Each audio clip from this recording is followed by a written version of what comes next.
Hello everybody, it's me, Jen, and I'm nothing if not intense. Welcome to another Paddock, part 2. I'm sorry, I thought that I would be able to do this Friday after work. However, it just didn't work out that way. Got home late and started looking at some other PDF files, and that's like crack to me, I guess. I just can't stop, so I apologize for that.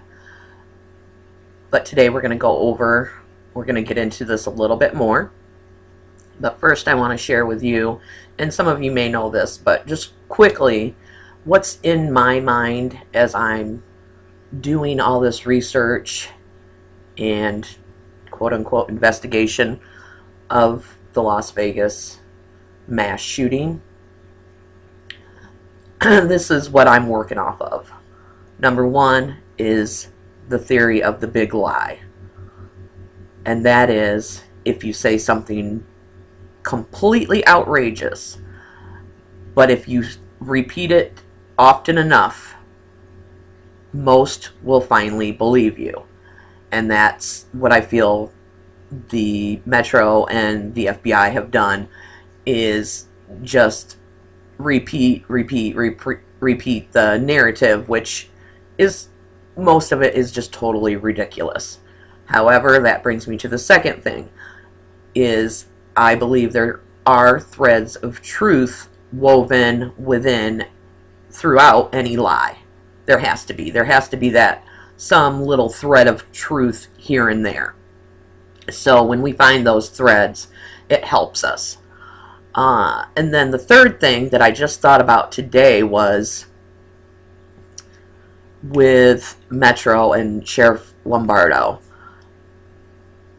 Just say, for the sake of things, that, you know, my theory of the big lie is correct, and in what Joe Lombardo did in all the press conferences with the narrative is feed us this outrageous BS, in my opinion. But I think also somewhere within his mind, he truly has to believe, in order to tell these lies, he truly has to believe that he will never be found out, that this stuff will never see the light of day. So when all these news organizations sued to get these records released, to me, there is a huge debt that's owed to the truth in the Las Vegas shooting. So, in my mind, the people that, the news organizations that sued and won are quote-unquote the debt collectors. So they're collecting on that debt that's owed to the truth. And then I think we, as citizen investigators, researchers, truthers, people that are really digging into this and just want to know the truth with there's no agenda, political or otherwise, for me, I know. We just want the truth. We are the people that are actually applying the credit to this debt. We're the ones that are really looking into it, because honestly, I don't know what the news organizations have really done with all this information. They're cherry picking here and there. I haven't read a ton of anything that any news organization has done since these document releases. I did catch Las Vegas Review Journal, where it was like Stephen Schuck's interview. Even though they have things redacted, obviously you know who they're talking about. But, you know, the headline was like, you know, Jesus Campos saved my life. Really? Is that what you're going to pick out of all this shit? You know, no thanks. And they still have up on their website, there's a lot of information on the Review Journal's website and a lot of stories that they have done, and they have it, the shooting as its own category, and then they have subcategories, you know, heroes, witnesses, blah, blah, blah, blah, blah. Well, they still